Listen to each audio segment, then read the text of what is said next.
여러분, 어느 목사님께서 성경에 나와 있는 예수님의 사역을 보니까 천국에 대한 이야기가 아니라 가는 곳마다 천국을 나누어 주고 계시더랍니다. 병든 자를 고쳐주고 귀신을 쫓아내주고 배고픈 자를 찾아가서 먹이시고 죄인을 용서하시고 환난당한 자에게 찾아가 위로하시며 평안을 주시더래요.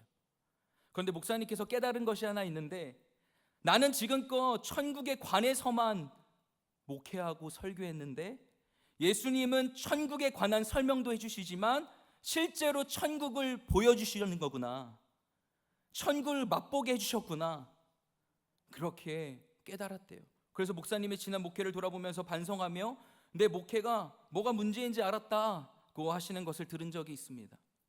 그러면서 제 스스로도 질문해 보았어요. 내 설교는 어떨까? 뜬구름 잡는 이야기만 늘어놓는 거 아닐까? 진정으로 말씀이신 주님께서 육신이 되어 우리 가운데 거하셨다고 말씀하셨는데, 그분이 분명한 역사적 사실로도 이 땅에 오셨는데 나의 설교 가운데는 그러한 주님의 그 은혜와 영광이 충만하였다라 하시는 그런 말씀을 보여주고 있는가?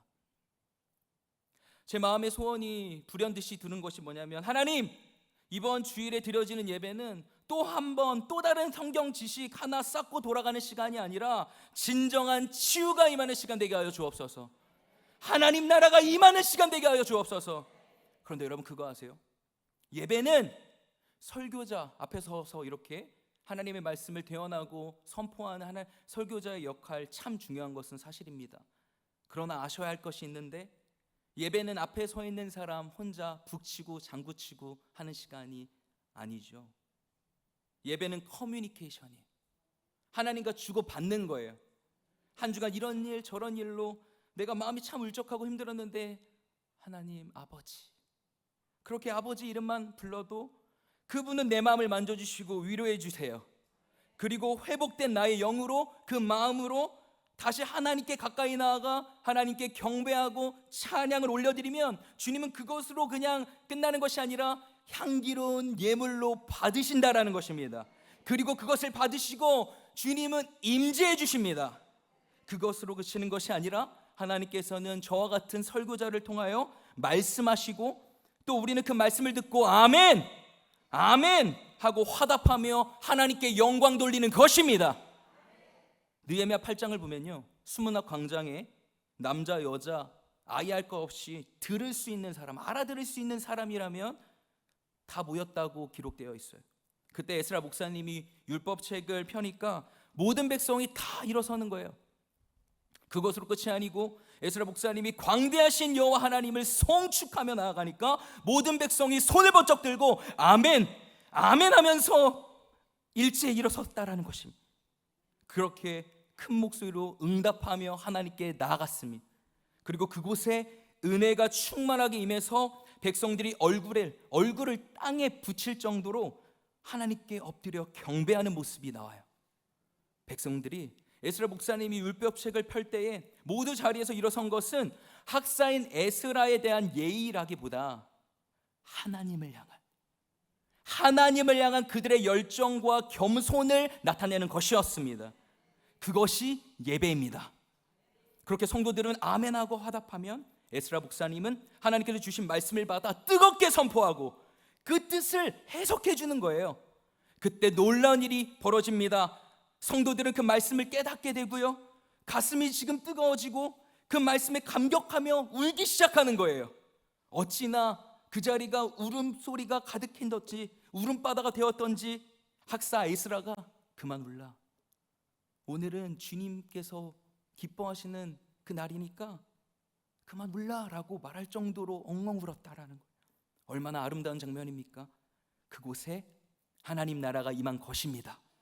유다 백성들은 에스라가 들려주는 율법의 말씀을 듣고 눈물을 흘리며 회개했고, 그 결과 그곳에 대부흥의 역사가 일어났음을 믿으시기 바랍니다. 그러면 여러분들에게 질문 하나 드리고 싶습니다. 여러분들은 이와 같은 주님을 예배하는 감격이 있습니까? 이러한 하나님 나라가 나의 삶 속에, 나의 예배 가운데, 나의 심령 속에 간절히 임하시기를 원하는, 사모하는 마음이 있습니까? 여러분, 우리가 정말 사모해야 하는 것은 이 시간 하나님 나라에 대해 배우는 것도 중요하지만 하나님 나라를 맛보는 거예요. 하나님 나라의 시효를 경험하는 거예요. 실제적으로 하나님 나라의 평안을 경험해야 되는 것입니다. 그러므로 간절히 사모하는 것은 오늘 우리의 예배를 통해 하나님 나라를 맛보게 되고 하나님의 통치가 임하여 이곳저곳에서 막 들려지는 것이 성령님의 놀라운 역사가 일어났다고, 주님이 내 마음을 내 심령을 살아나게 하셨고 내가 결코 치유받을 수 없던 나의 모든 상처와 아픔이 치유되고 모든 그 병에서 노임받고 회복되는 역사가 일어났다라고, 그렇게 실제적으로 하나님의 역사를 보이고 들려지게 되고 알려지는 시간 되기를 바랍니다.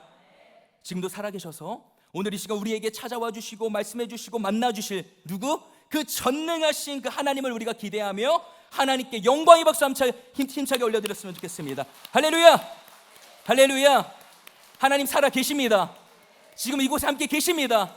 주님을 바라보고 사모하고 간절히 원하는 자들에게 가장 좋은 것으로 성령으로 충만하게 물붓듯이 부어주시는 역사가 일어나게 하실 줄 믿습니다.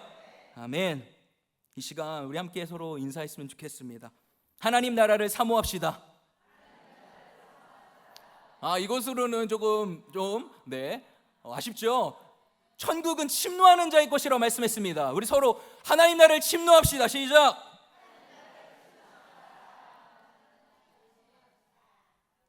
아멘. 아멘이십니까? 아멘. 우리가 그렇게 사모하고 가라앉은 심령 가운데 성령을 충만하게 부어주실 줄 믿습니다. 아멘. 여러분 마가복음 1장에 보면요, 예수님께서 공생애를 시작하시며 가장 먼저 선포하신 메시지가 있는데 뭔지 아세요? 뭘까요? 네? 마가복음 1장 15절에 보면 이르시되 때가 찼고 하나님 나라가 가까이 왔으니 회개하고 복음을 믿으라. 예수님께 첫 번째 하셨던 메시지인데요, 여러분 예수님께서 말씀하신 중심 사상이 무엇이었을까요? 예수님께서 공생에서 열심히 사역하시고 열심히 주의 일을 감당하셨는데 그분이 선포하시고 가르쳤던 중심 사상이 무엇인 줄 아세요? 십자가, 부활, 사랑, 제자도 그것도 중요하지만 예수님이 전하신 중심 사상은 바로 하나님 나라예요. 여러분 하나님 나라는 무슨 뜻이냐? 하나님이 다스리신다, 하나님이 통치하신다 라는 것입니다. 예수님께서 이 땅에 오셨습니다. 정말 오셨습니다. 그래서 때가 참에 하나님 나라가 가까이 왔습니다. 예수님 안에서 그분의 통치가 시작된 것입니다. 그러므로 이제는 이 땅의 사고방식이 아니라 우리는 하나님 나라의 사고방식으로 변화되기를 축복합니다. 우리 서로 함께 다시 한번 인사했으면 좋겠습니다. 하나님 나라 사고방식으로 살아갑시다. 그래서 예수님께서 마침내 이 땅에 오셔서 다시 통치하신다. 우리는 그 사실에 감격하지 않을 수 없게 됩니다. 왜냐하면 예수 믿기 전 우리의 모습이 어땠는가요? 예수 믿기 전 우리는 흑암의 권세에 배어서 죄와 저주 아래에 놓이게 되었고 그 결과로 질병, 고통, 가난, 수많은 좋지 않은 일들 속에서 살게 되고 하나님의 자녀가 아니라 마귀의 자식으로 마음과 육신이 원한 대로 살았던 본질상 진노의 자녀였다는 것입니다. 그런데 마침내 하나님의 통치가 다시 임했다라는 말은 우리가 더 이상 흑암의 권세에 묶여있는 것이 아니라 빛의 나라로 옮겨질 것이고 마귀의 자녀가 아니라 하나님의 자녀가 될 것이고 우리가 마귀로 인하여 죄와 저주 가운데 놓였던 모든 것들이 다시 회복될 것이고 다시 하나님의 자녀가 되어 우리를 향한 본래의 당신의 뜻을 이 땅에 이루는 그 삶을 살게 될 것이다. 그것이 복음이라고 말씀하는 것입니다. 그런데 제가 말하는 뉘앙스를 곰곰이 잘 살펴보시면 들어보시면 알겠지만 미래적이라는 것을 알 수 있어요. 회복될 것이고 하나님 자녀가 될 것이고 하나님의 뜻을 이루는 삶을 살 것이다. 이렇게 미래적으로 임한 하나님 나라가 여러분 지금 이곳에 이루어지려면 해야 할 일이 있습니다. 그것은 그냥 교회를 그저 왔다 그냥 가는 그 정도의 신앙생활에서는 안 되는 것입니다. 반드시 우리가 해야 할 일이 있는 것인데 바로 이 땅에 하나님 나라를 도래하게 하신 예수 그리스도를 진짜 믿고 회개해야 되는 것입니다. 그때 내 삶이 변화되는 분명한 사건을 경험할 것이고 내 인생에서 새로운 전환점을 맞이하게 될 줄 믿습니다. 이제는 하나님 나라의 백성으로 새로운 정체성이 시작되는 것입니다. 그런데 우리가 잊지 말아야 될 것은 새로운 삶에는 새로운 신앙생활이 기다리고 있습니다. 여러분, 마태복음 9장 17절에는 이런 말씀이 있어요. 새 포도주를 낡은 가죽 부대에 넣지 아니하리니 그렇게 하면 부대가 터져 포도주도 쏟아지고 부대도 버리게 됨이라. 새 포도주는 새 부대에 넣어야 둘이 다 보존되느니라 말씀하는 겁니다.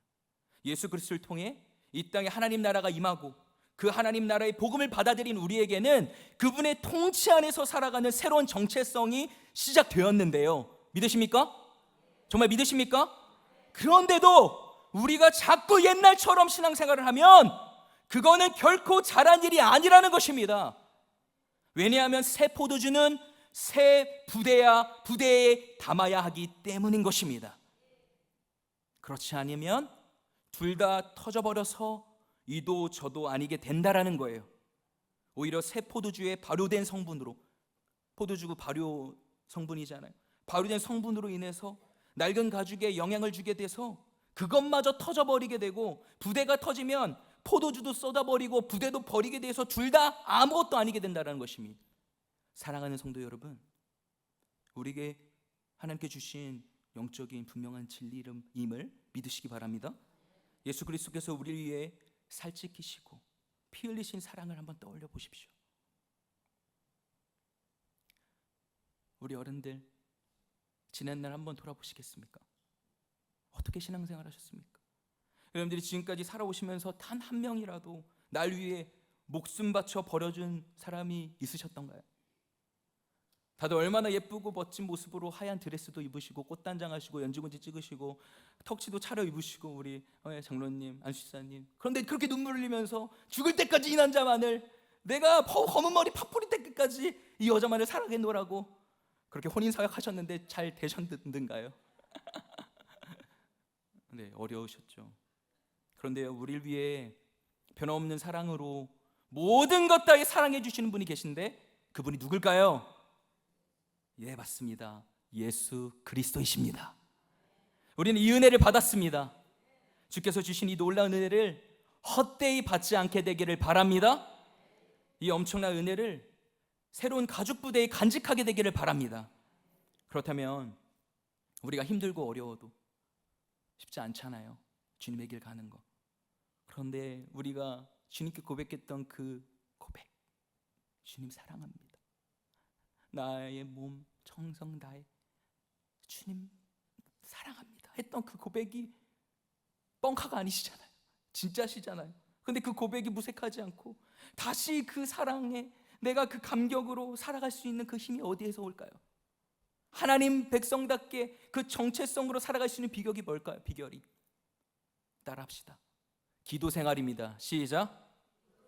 여러분 큰 목소리로 기도 생활입니다. 여러분, 세상 속에 살고 있는 우리는요, 세상의 거대함과 우리를 향한 압박감을 참 많이 느끼며 살아갑니다. 때로는 위협을, 때로는 유혹을 느낍니다. 그래서 우리는 더러는 자신감을 상실할 때도 있고 두려워하며 어쩌며 좌절할 때도 참 많이 있습니다. 그런데 어떻게 이 거대한 세상을 이기고 승리하는 삶을 살아갈 수 있을까요? 기도해야 된다는 것입니다. 오늘 본문을 보면 예수님께서 제자들에게 기도를 가르쳐 주셨습니다. 주님께서 가르치신 이 기도이기에 주님이 가르쳐준 기도이기 때문에 주기도문이라고도 불리며 오늘날까지 교회에 전수되고 있습니다. 우리가 어린 시절부터 이 주기도문을 달달달달달 외우며 자랐기 때문에 그 안에 있는 기도는 빼고, 여러분 주기도문에서 기도를 빼면 뭐죠? 주기도문에서 기도를 한번 빼보십시오. 뭐가 나오나요? 주문이죠. 주문처럼 되어버렸기 때문에 거의 그렇게 해서 예수님의 우리가 그러한 기도의 참 맛과 가르쳐진 어떠한 하나님의 그 방향이 분명히 있고 목적이 있는데 그것을 우리가 잘 알지 못하고 간과하고 넘어갈 때가 많이 있는 것 같다고 생각이 들었습니다. 예수님은 그러한 목적을 주신 것이 아니겠죠. 오히려 주기도문의 뜻을 살펴 우리의 기도의 방향, 더 나아가 신앙생활과 인생의 방향을 삼으라는 목적에 있다라는 것입니다. 하나님 나라 백성에게 기도는 가장 중요한 정체성을 형성합니다. 뭐를 형성한다고요, 여러분? 정체성을 형성합니다. 기도는 하나님과 관계를 맺는 것이고 하나님과 소통하는 것이기 때문입니다. 그런데 무엇을 어떻게 왜 기도해야 할까요? 왜냐하면 복음은 너무나 기쁜 소식이지만 그 삶을 살아간다는 것은 쉬운 일이 아니기 때문입니다. 그런데 오늘 주님은 우리에게 무엇보다 하나님 나라를 위해 먼저 기도하라 말씀하시고 그 나라가 임하기를 기도하라고 하십니다. 오늘 본문 9에서 10절 우리 다 같이 한번 읽어보겠습니다. 9에서 10절 다시 한 목소리로 읽습니다. 시작. 그러므로 너희는 이렇게 기도하라. 하늘에 계신 우리 아버지여, 이름이 거룩히 여김을 받으시오며 나라가 임하시오며 뜻이 하늘에서 이루어진 것 같이 땅에서도 이루어지이다. 아멘. 여러분, 지금 His kingdom come, 하나님 나라 임하소서, 하나님 나라가 임하소서, 그렇게 기도해야 된다라고 말씀하는 것입니다. 왜냐하면 하나님 나라가 뭐라고 했죠? 하나님 나라의 뜻이 뭐라고 했죠, 여러분? 하나님이 까먹으셨나요? 하나님이 다스리신다. 네, 하나님이 다스리신다. 하나님이 통치하신다 라고 말씀드렸어요. 무슨 말일까요? 여러분, 우리는 이 땅을 발을 딛고 살아가고 있지만 우리가 걸어가고 살아가는 모든 삶이 하나님의 통치를 받으며 살아가도록 구하라는 것입니다. 우리 안에 우리 삶의 넓게는 우리를 통하여 자신과 여러분들의 일터 그리고 가정 나아가서는 세상에 그 나라가 임하도록 기도해라고 말씀하고 있는 것입니다. 왜냐하면 그것이 하나님의 꿈이기 때문입니다. 믿으십니까? 첫 번째, 그렇다면 가장 무엇보다 하나님 나라가 임해야 할 곳이 어딜까요? 가장 먼저 임해야 될 곳이 어딜까요? 바로 따라합시다. 우리 가슴에 한번 손을 얹어볼까요? 네, 벌써 힌트 나왔죠? 따라합시다. 내 마음에 하나님 나라가 임해야 됩니다. 시작. 여러분들만 어디요? 시작. 네. 내 마음에 하나님 나라가 임해야 되는 것입니다. 누가복음 17장에 보면 바리새인들이 예수님께 찾아가 하나님 나라가 어느 때에 임하리까? 라고 물었습니다. 그때 예수께서 대답하여 이르시되 뭐라고 하셨을까요? 하나님 나라는 볼 수 있게 임하는 것이 아니요 또 여기 있다 저기 있다고도 못하리니 하나님 나라는 너희 안에 있느니라. 너희 안에 있느니라. 너희 안에 있느니라 라고 말씀하셨다라는 것입니다. 하나님 나라는 영어를 보면 공화국 리퍼블릭이 아니에요. 하나님 나라는 킹덤 오브 갓. 킹덤 오브 갓. 킹덤이 뭡니까? 그 주권이 미치는 나라가 킹덤이죠. 다시 말하면 하나님 나라는 하나님이 왕으로 다스리는 나라라는 것입니다. 그러므로 내가 내 속에서 바벨탑을 쌓았고 내가 왕이 되고 주인이 되어 살아가는 것에서 이제 회개하고 완전히 돌이켜서 이제 나의 왕이신 당신을 내 마음에 모셔드립니다. 당신의 통치가 임하는 말씀에 순종하는 백성이 되겠습니다. 그렇게 우리 마음이 새롭게 되기를 기도해야 된다는 것입니다. 가장 무엇보다 하나님 나라의 시작이 어디에 임해야 된다고요? 우리 마음에 시작돼야 된다는 것입니다. 그때 우리는 확신합니다. 뭐를요? 빌립보서 1장 6절의 바울의 고백대로 너희 안에서 착한 일을 시작하신 이가 그리스도 예수의 날까지 이루실 줄을 우리는 확신하노라. 그렇게 담대하게 선포하며 세상을 이기고 승리하는 인생 될 줄 믿습니다. 여러분, 아직까지요 지구에는 참으로 많은 전쟁이 많이 벌어지고 있습니다. 우크라이나 러시아 전쟁, 팔레스타인과 이스라엘 전쟁, 수많은 포로가 있고 또 전쟁의 위협을 떠나 이주하는 사람도 많죠. 반역자가 멀리 있는 것이 아닙니다. 왕이신 하나님의 통치를 거부하는 마음이 우리 안에 있는 것이거든요. 인간이 죄에 빠져서 하나님을 떠나갔을 때 하나님을 잃어버렸습니다. 그리고 인간을 누가 지배했나요? 어둠의 세력, 악한 영이 인간을 지배하기 시작했죠. 지배해버렸어요. 하나님 나라의 영토를 대적에게 뺏긴 것입니다. 여러분, 상록수의 저자 시문이라는 시인이 있는데 여러분 아시나요? 이분이 일제강점기 대독립을 열망하면서 쓴 시를 보면 그 피 맺힌 절규가 어떤지 느껴집니다. 그날이 오면 이라는 시인인데요, 제가 한번 읽어드릴게요. 그날이 오면 그날이 오면은 감각산이 일어나 더덩실 춤이라도 추고 한강물이 뒤집혀 용솟을 칠 그날이 이 목숨이 끊어지기 전에 와주기만 할 양이면 나는 밤하늘에 나르는 까마귀와 같이 종로의 인경을 머리로 들이받아 올리오리다. 내 두개골은 깨어져 산산조각이 나도 기뻐서 죽사오매 오히려 무슨 한이 남아오리까? 그날이 와서, 오 그날이 와서 육조 앞 넓은 길을 울며 뛰며 뒹굴어도 그래도 넘치는 기쁨에 가슴이 미어질 듯 하거든. 드는 칼로 이 몸의 가죽이라도 벗겨서 커다란 북을 만들어 들쳐매고는 여러분의 행렬에 앞장을 서오리이다.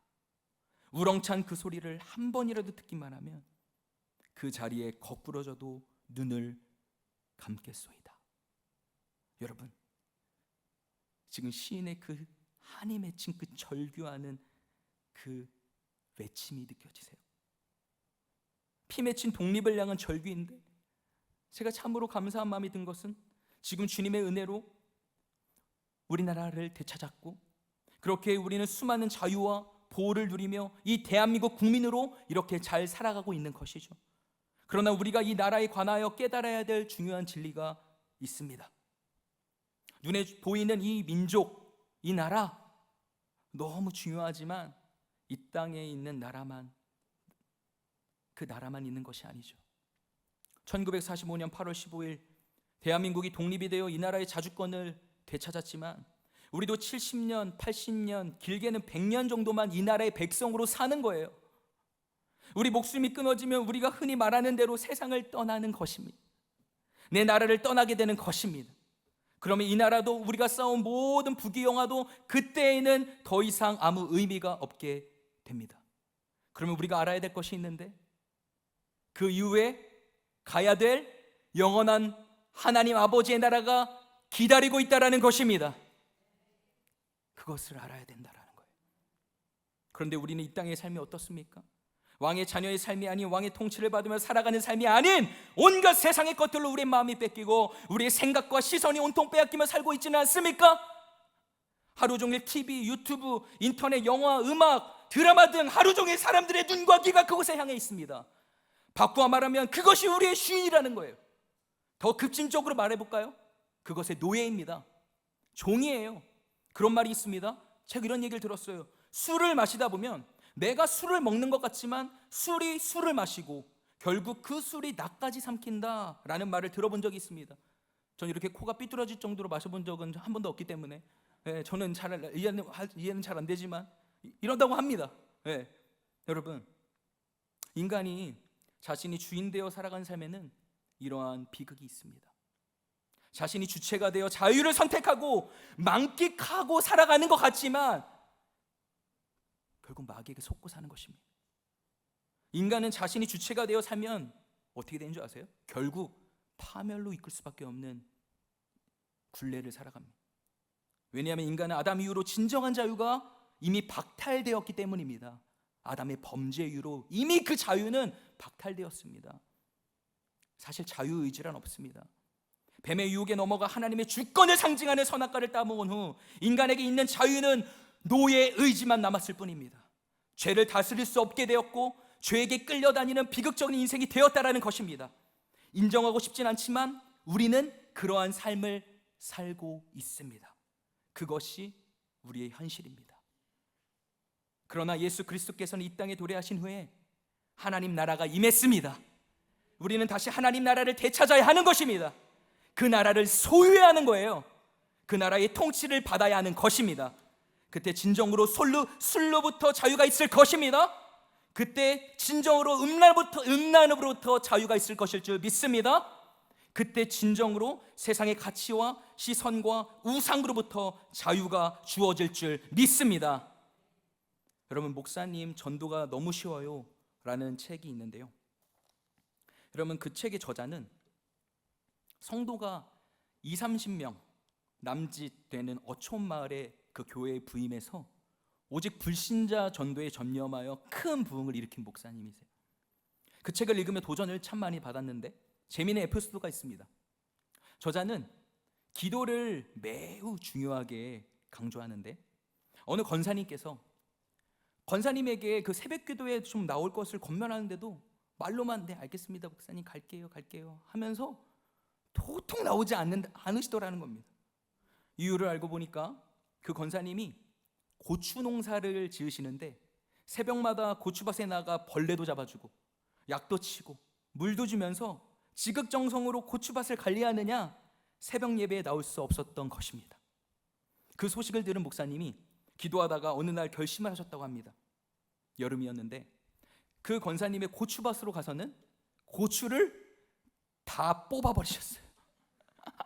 대단하시죠? 한두 개 뽑은 게 아니라 온 손에 물집이 잡힐 정도로 몇 시간 동안 고추를 다 뽑아버리셨다고 합니다. 그야말로 황당한 일을 저지르신 거죠. 그날도 권사님이 고추를 관리하러 밭에 나갔는데 기가 막힌 상황이 벌어진 거예요.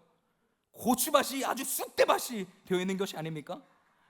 그 모습을 본 권사님이 충격을 받아가지고 뒷골을 잡고 다리가 후들후들거리고 떨려가지고 그 자리에서 바로 들어 누우셨대. 권사님이 끙끙 앓고 계시다는 얘기를 듣고 목사님이 찾아갔습니다. 그러자 권사님이 부들부들 떨리는 목소리로 목사님 제가 평생에 원수 지은 사람이 없는데 원수 맺는 일이 없는데 어떤 죽일 놈이 우리 고추밭을 이 지경으로 만들어놨다고 내가 이렇게 내가 못 살겠다고 그렇게 하더랍니다. 여러분 목사님은요 용기를 내서 권사님께 고백했습니다. 권사님 죄송합니다. 그거 제가 그랬습니다. 그랬더니 처음에 믿기지가 않죠. 아니 왜요? 도대체 목사님이 왜 우리 고추밭을요? 뭐하러 우리 고추밭을 이렇게만 하세요? 권사님이 안 믿으니까 목사님이 고추밭을 막 뽑다가 물집을 잡힌 것을 보여주면서 이야기를 하니까 이제 충격을 받으셨어요. 왜 그러셨냐고. 왜 그러셨냐고.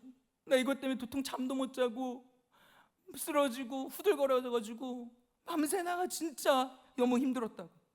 근데 목사님이 잠시 생각한 뒤에 이렇게 말씀하셨습니다. 권사님 생각해 보세요. 권사님은 지금까지 수십 년 예수님을 믿고 권사님까지 되셨는데 예수님의 십자가에 감격한 적 있습니까? 권사님은 지금 고추밭 때문에 심장이 떨리고 치가 떨려서 말을 못한다고 하셨는데 예수 믿고 너무 좋아서 오늘처럼 심장이 떨려본 적 있습니까? 이런 식으로 강하게 권면드리자 그 말씀을 들은 권사님이 약 한 7분 동안 정적이 침묵 가운데 흐르더래요. 그 가운데 그 시간이 흐르고 목사님 앞에 털썩 주저앉더니 무릎을 꿇고 목사님 제가 정말 잘못했습니다. 이 고추가 뭐라고 이 고추가 뭐라고 그러고는 미련을 딱 끊어버리시고 그때부터 새벽 기도에 나오기 시작하셨다라고 해요. 그런데 더 재미있는 일이 일어났습니다. 그 교회에 등록한 지 석 달밖에 안 된 신자가 그 권사님을 따라 새벽 기도에 나오기 시작한 거였어요. 그래서 목사님이 물으셨습니다. 아니 자매님 어떻게 이렇게 초신자가 새벽 기도에 다 나올 생각을 하셨습니까? 그랬더니 그 초신자 자매가 목사님 저도 권사님 반 옆에 고추를 심어 놓았습니다 라고 했다고 합니다. 여러분 이 교회는 새벽 기도 안 나오면 목사님이 고추밭을 쑥대밭으로 만들어 놓는다고 하는 그 소문이 일대에 다 퍼져가지고 열심히 나온 거예요. 여러분 제가 이 책을 읽으면서 아무나 따라할 수 있는 처방은 아니지만 그 목사님이 가진 영적인 야성이 부러웠습니다. 우리에게 이러한 열정이 있는가 돌아보아야 하겠습니다. 그 권사님이 고추밭에 목을 메고 거기에 몰두할 때는 아무 일도 일어나지 않았는데 그 고추밭에 미련을 딱 버리고 새벽에 기도하기 시작하면서 그 해에만 11명을 전도했다고 합니다. 그래서 여러분 그렇게 성장하여 현재 그 교회는 5,000명 이상이 함께 모이는 예배로 부흥했다고 이야기 들었습니다. 우리에게 이런 열정과 영성이 회복되어야 하는 것입니다. 기도가 회복되어야 돼요. 그때 영적인 모든 침체를 극복하고 뛰어넘어 돌파하는 능력이 그 10년 가운데 임할 줄 믿습니다. 우리 안에 놀라운 은혜가 부어져서 우리를 새롭게 하고 진정한 부흥의 역사가 시작될 줄 믿습니다. 우리의 기도를 방해하는 영적 고추밭은 무엇입니까? 자녀인가요? 물질인가요? 취미생활인가요? 그것이 무엇이든 기도보다 성령보다 앞설 수 있는 것은 하나도 없다는 것입니다. 기도해야 하는 것입니다. 기도와 더불어 다시 한번 부흥이 일어나야 하는 것입니다. 새 부대가 된 우리에게 세술이 부어질 수 있는 길은 기도뿐임을 믿으시기 바랍니다. 그러므로 고추밭을 관리하는데 온통 신경이 팔려서 그저 맹숭맹숭하게 살아가고 있는 우리의 영이 살아나야 합니다.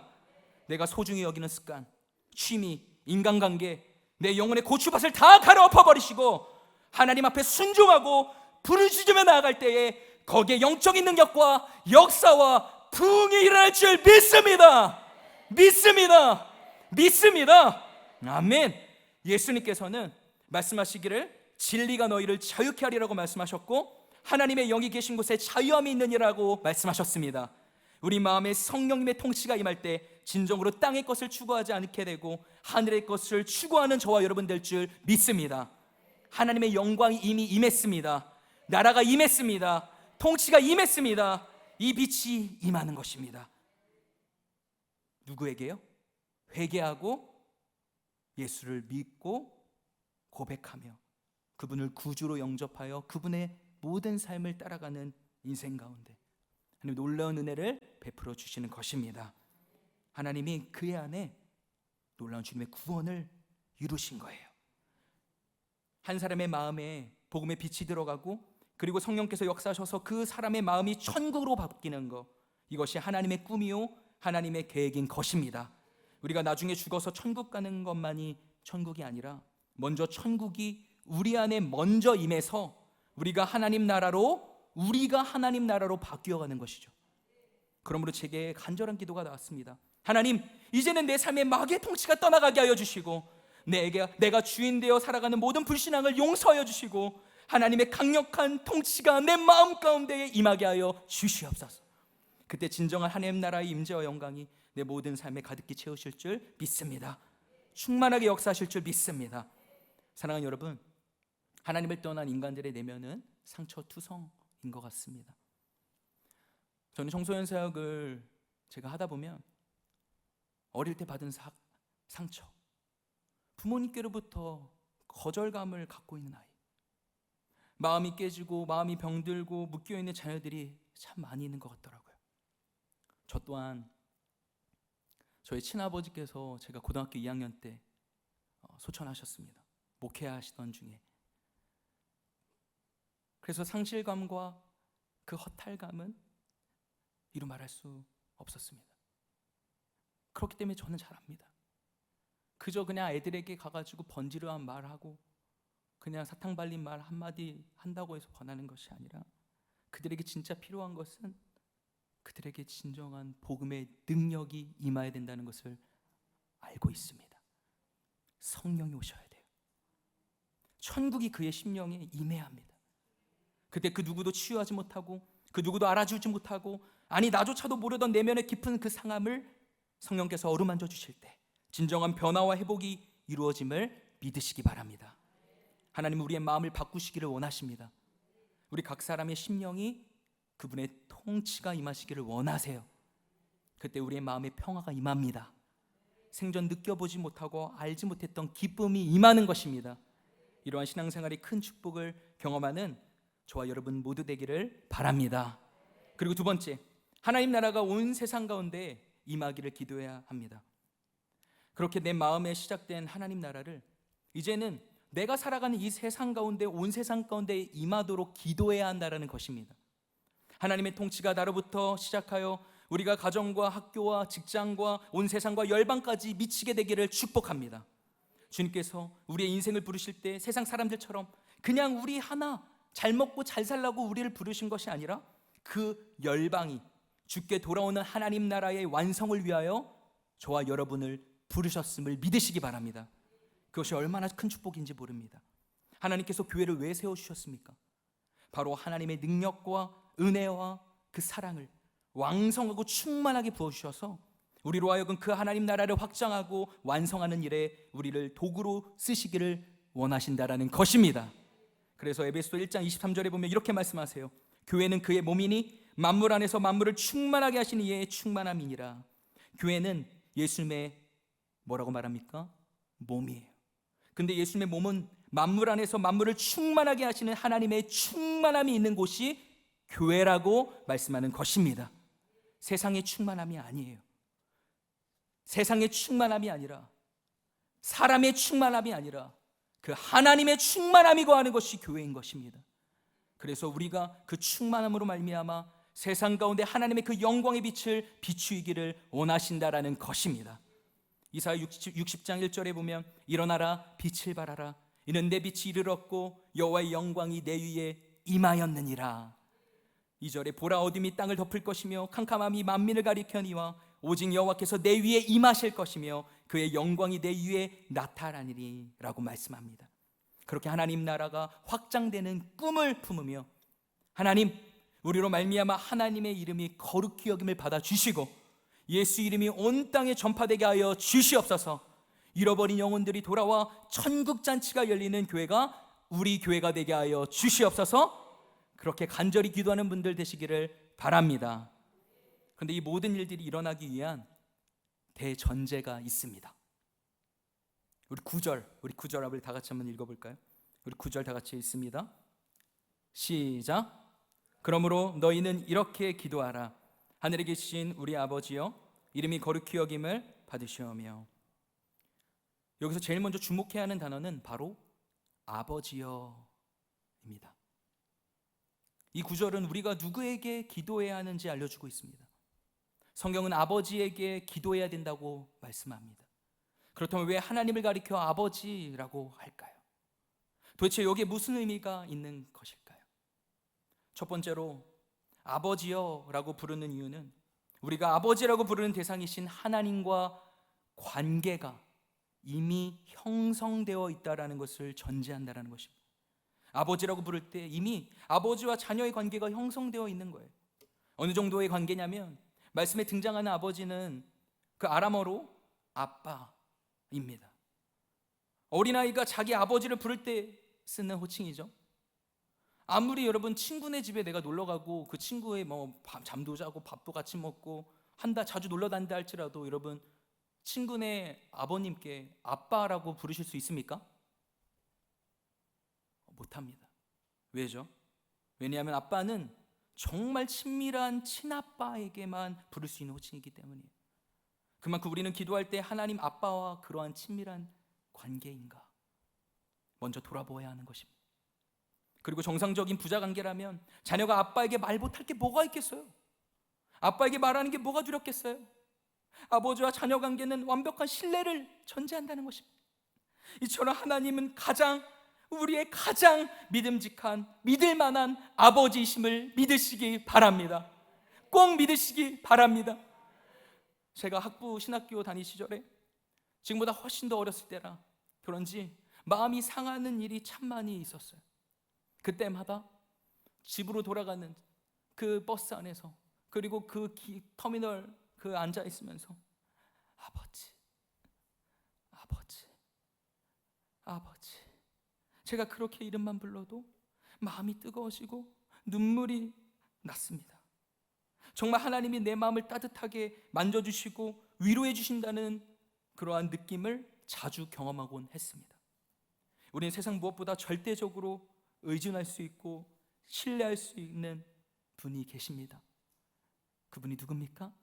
바로 하늘에 계신 우리 아버지, 아버지. 그렇게 주님께 부르면서 기도하기를 바랍니다. 아버지는 우리의 실패에 더 아파하시고 우리의 성공에 더 기뻐하시는 분이십니다. 우리는 그런 아버지께 기도하는 것입니다. 너희들 잘하나 못하나 팔짱 끼고 채찍질하고 혼내고 막 그렇게 안 하면 저주받고 그러는 것이 아니라 우리가 아파하면 함께 울어주시고 상처를 싸매주시고 그럼에도 든든하게 버팀목이 돼서 늘 함께 지켜주시고 또 그 성공에 와 너무 잘했다 나도 그걸 원했어 고맙다 그렇게 흐뭇해하시는 분임을 믿으시기 바랍니다. 얼마나 든든한 일입니까? 아버지는 자녀가 원하는 것보다 더 주고 싶어하고 더 해주지 못해서 안타까워하십니다. 우리는 그런 분께 기도하는 것입니다. 여러분 마지막으로 아버지여라고 부르면서 그냥 나의 아버지라고 말씀하지 않으시고 하늘에 계신 우리 아버지여라고 기도하라고 말씀하신다는 거예요. 하나님께서 예수님께서 일부러 우리라는 단어를 집어넣으십니다. 여러분, 우리가 많이 간구하는 대목이 아닐까 생각합니다. 그러나 이 말씀은 실제적으로 우리가 신앙생활하면서 영향을 끼치는, 실제적으로 영향을 참 많이 끼치는 너무나 중요한 말씀이라 생각합니다. 여러분, 기독교 신앙의 본질은 하나님과 나와의 관계를 통하여 나와 다른 사람과의 관계, 즉 우리의 관계를 회복하는 것입니다. 그것은 바로 하나님께서 본래 우리를 지으신 대로 돌아가는 그 지으신 목적이기도 합니다. 따라서 기독교 신앙은, 기억하세요, 홀로, 따라합시다. 홀로의 영성. 기독교 신앙은 홀로의 영성이 있어야 되고요, 하나님과 독대하는 시간 물론 가져야 됩니다. 반드시 가져야 됩니다. 하지만 따라합시다. 두 번째, 함께의 영성. 우리가 함께하는 것도 동시에 공존해야 된다는 것입니다. 만약 홀로만 주장하게 되면요, 개인적인 신앙은 성장할 수 있지 몰라도 우리 가운데 계신 하나님의 뜻은 이루어갈 수 없기 때문입니다. 따라서 꼭 기억합시다. 하나님의 뜻은 우리 가운데 이루어집니다. 또 하나, 하나님의 뜻은 우리를 통해 이루어집니다. 우리 함께 서로 바라보면서 인사했으면 좋겠습니다. 아까 그 방긋방긋 하시면서 사랑 하트 보내주시면서 했던 것처럼 우리 서로 함께 이렇게 인사합시다. 하나님의 뜻은 우리 가운데 이루어집니다. 시작. 또 하나, 서로 바라보면서 하나님의 뜻은 우리를 통해 이루십니다. 시작. 할렐루야. 사랑하는 여러분, 이번 전교인 수련회는 동행이라는 주제로 진행됩니다. 영어로는 We Go Together입니다. 우리가 전교인 수련회를 준비하는, 오늘 영상 광고도 보셨죠? 릴레이 기도부터 시작하여서 매 시간마다 우리 사랑하는 교우들이 구역에서, 또 우리 교구가 한마음 돼서 손에 손잡고 하늘에 계신 우리 아버지여 라고 고백하며 함께 나아간다면요, 우리 아버지의 이름이 거룩히 여김을 받으실 줄 믿습니다. 또한 하나님 나라가 우리 가운데, 이곳 가운데 임하실 줄 믿습니다. 더 나아가 하늘에서 이루어진 것 같이 이곳에 하나님의 뜻이 이루어지게 될 줄 믿습니다. 믿으십니까? 여러분, 큰 목소리로 믿으십니까? 아멘, 아멘, 아멘, 아멘. 사실 오늘 이 자리에 서기까지 여러분 참 개인적으로 참 많은 영적인 도전과 싸움이 있었습니다.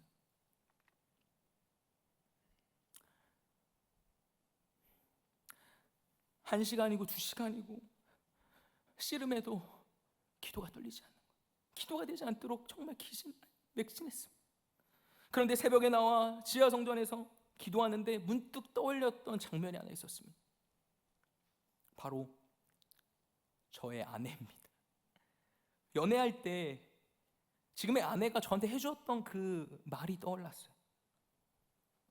뭐라고 했냐면요, 오빠, 나는 오빠가 어디를 가든 따라갈 거야.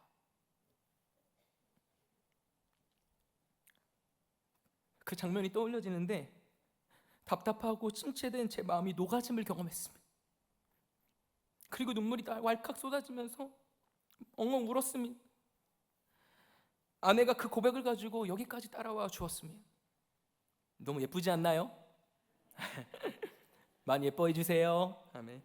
우리 어머니께서 제가 결혼하기 전에 제 머리에 손을 이렇게 얹으시고, 저희 어머니 목사님이신데 안수를 하시면 항상 기도하고 싶은 제목이 배우자를 놓고 기도를 해주셨거든요.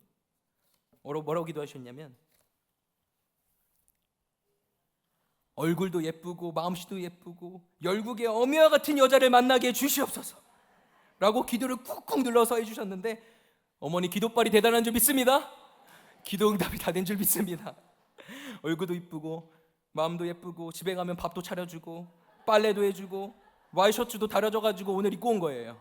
예, 저는 참 행복한 사람입니다.